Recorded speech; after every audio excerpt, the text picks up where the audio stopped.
We're going to take a look at Fair Mormon here. Just go to your search engine, type in Fair Mormon. It'll pull up the homepage for fairmormon.org. Looks like this. They have a lot of resources here. Some people send investigators or members here for answers to questions that they have, and I just urge caution because, first of all, most of these articles are not attributed to anybody, and second of all, they have definite philosophical agendas. I'll show you an example by looking at Cumorah. Type it in the search engine here, click on it. It'll bring up this series of menus. We'll click on the first one here. Now, the first question is, does the church authoritatively identify the location of the hill Cumorah? They say the church has no official position on any New World location described in the Book of Mormon. And we'll see what that really means here. Does it mean that there is that no prophets have made statements about it? How do we know what the church has an official position on anyway? Let's look at this. Their statements are here. Statements from Joseph Smith or others on geography are not binding on the church. Okay? Makes you wonder what is binding on the church, if anything. There's no clear indication Joseph Smith ever applied the name Cumorah to the hill in New York. Now, this is an article. This is an example. I would take a lot of time to go through all of these, but this article was based on, I'll just show you the reference here, by Rex Reeve and Richard Cowan. It was from 1992, long before the Joseph Smith papers came out, and I could go through that in some detail. Maybe I will someday, but certainly we have accounts of Joseph Smith, from his mother anyway, referring to Cumorah before he even translated the Book of Mormon. So here's one. They say a late account from David Whitmer is the earliest possible association of that name with the New York Hill. That's not true because of, as I said, about Lucy Mack Smith noticing that Joseph referred to Cumorah even before he translated the book. But let's see what it says here. Here's what he says. This is David Whitmer's account.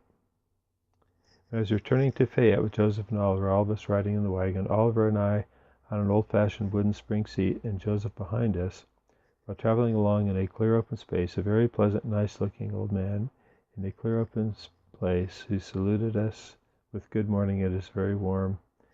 At the same instant, wiping his face or forehead with his hand. We returned the salutation, and by a sign from Joseph, I invited him to ride if he was going our way, but he said very pleasantly, "No, I am going to Cumorah." This was something new to me. I did not know what Cumorah meant, and as I looked inquiringly at Joseph, the old man instantly disappeared so that I did not see him again. Even this use of the term does not identify any specific site with Cumorah. I've written an entire article on this because David Whitmer grew up in the area. This is in western New York. He knew all the towns. And he remembered this because he did not know what Cumorah meant. He never heard the term before. This is on the way between southern New York and Pennsylvania, where Joseph and Oliver had been translating the Book of Mormon in harmony. And they were returning to Fayette. If you look on the map, you can see that Cumorah is west of the Fayette area. So it makes sense that this traveler would not want to ride with them to Fayette. But the bigger point is, it made a big impression on David Whitmer because it was the first time he'd ever heard Cumorah. It's also, we know from the historical record that David Whitmer had related this story as early as 1832. It's not a late account. And I explain all that in my article. But of course they don't mention any of that in here. They just say it was a late account. They don't tell you that David Whitmer actually talked about it in 1832. Okay, now where is the hill Cumorah? Again, they reiterate this idea that Joseph never used the term Cumorah in his own writings, but he also never wrote out the word Moroni. He never wrote out the word Bible. There's a lot of terms he didn't write out because he relied on his scribes to do it. Oliver Cowdery, it does point out here that Oliver Cowdery referred to the record's location as Cumorah. And by 1835, the term seems to have been in common use among church members. We'll see how common that was. It wasn't just common, it was universal, ubiquitous among everyone who was contemporary with Joseph Smith. This account, here's this writing the same account of David Whitmer's, and you'll see when you go through this webpage, they do a lot of replication of the same topics. Here's their, this is their statement. This is a classic. It says, interestingly, Whitmer is not told that the hill from which Joseph received the record was called Cumorah, but this usage seems to have been nevertheless become common within the church. Given that Whitmer's reminiscence is late, again, as I mentioned, he recounted it in 1832, and unsubstantiated by other contemporaneous accounts, who was going to substantiate it other than Joseph or Oliver? Some historians question its accuracy, especially in a detail such as the name of the hill, which later became common church usage. And this, let me just show you this, because this is a project we're going to do in another day or two. Go to link 5, Martin Raish Encounters with Cumorah. We're going to be talking about this on another episode here, as well as the other scholars that have picked up this idea that David Whitmer was unreliable, had a bad memory, or was misleading people. Book of Mormon text indicates that the Hill Cumorah in which the Nephite records were hidden is not the same location as the one where Moroni hid his plates. Several of the brethren have said it is the same place. Since the 1950s, opinion among Book of Mormon scholars has increasingly tended towards the realization that the Nephite Cumorah in the hill in New York cannot be the same. This one is interesting because, I'll circle it right here, because it's really started in the 1920s with the scholars from the reorganized church that made that claim, and that's why Joseph Fielding Smith opposed the Cumorah theory. Nevertheless, these Book of Mormon scholars, the LDS and our LDS scholars, have like it says, has increasingly trended toward the realization, as if it's a fact that they're finally realizing, that the Nephite Cumorah hill in New York cannot be the same. I want to emphasize that. This is the kind of rhetoric you have to really watch out for, because when they say realization here, it's communicating that it's a truth that is finally dawning on them, instead of it's really a trend towards a consensus among themselves, because they interpret the Book of Mormon the same way. There are 13 geographical conditions required for the Book of Mormon. Now this Palmer wrote a book called In Search of Cumorah, where he identified these 13 criteria. Basically what he did is he assumed the Book of Mormon took place in Central America, that Cumorah had to be down there, and so he came up with all these criteria to justify Central America. I'll highlight just one or two of them here for you. In a volcanic zone, it's acceptable to earthquakes. Of course, nowhere in the Book of Mormon does it talk about volcanoes.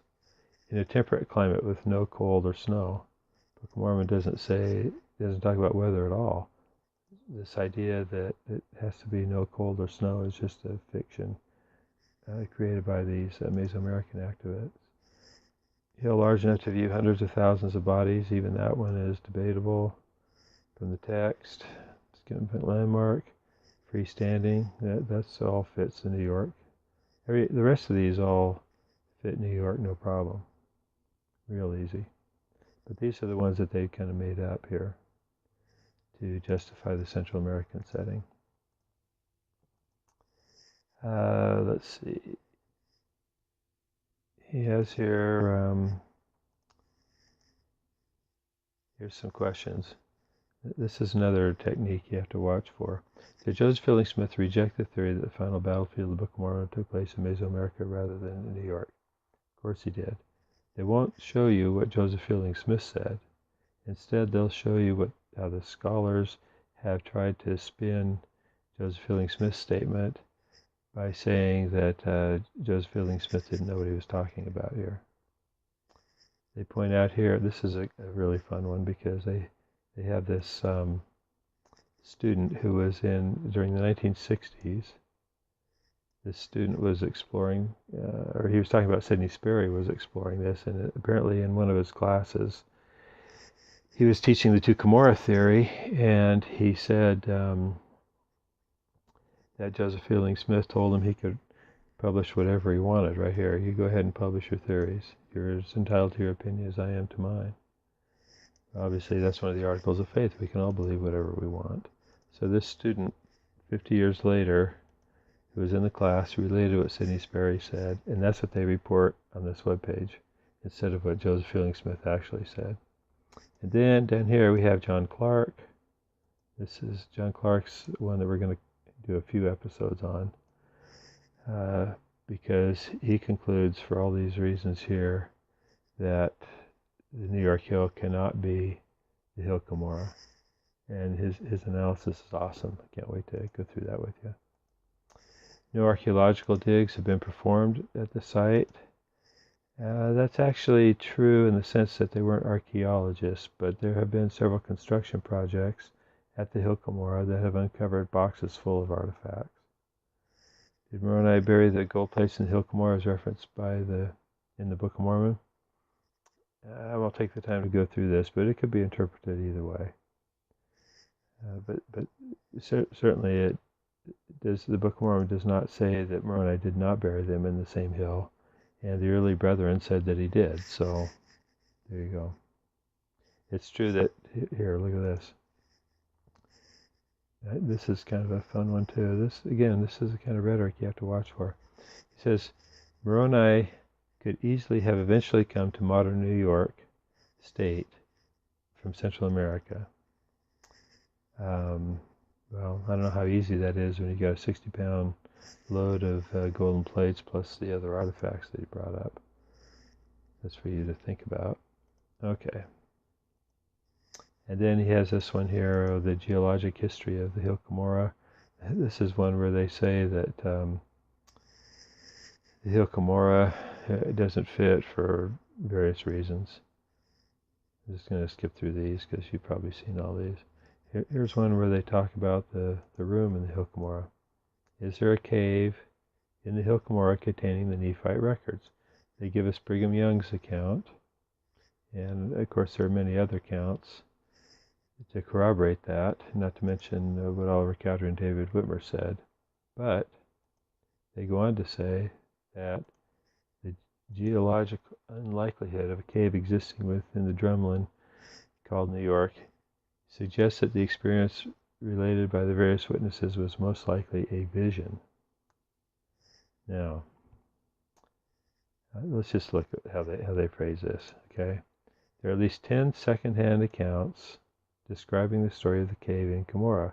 Well, the reason they're second-hand is Joseph and Oliver didn't talk about it in public. They only related it to private individuals, as Brigham Young mentioned.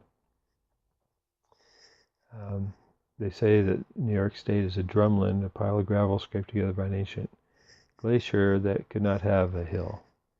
Or it's unlikely that it would have a cave in the side of it, in this hill. So, what do you say? I mean, I've shown you before pictures of the actual room, or I've discussed it anyway. Maybe I haven't put the pictures up, but I've discussed the room in the Hill Cumorah that is reality as opposed to this theory. You can read these links to see all the various accounts. All right, that's our introduction to the Book of Mormon. Now,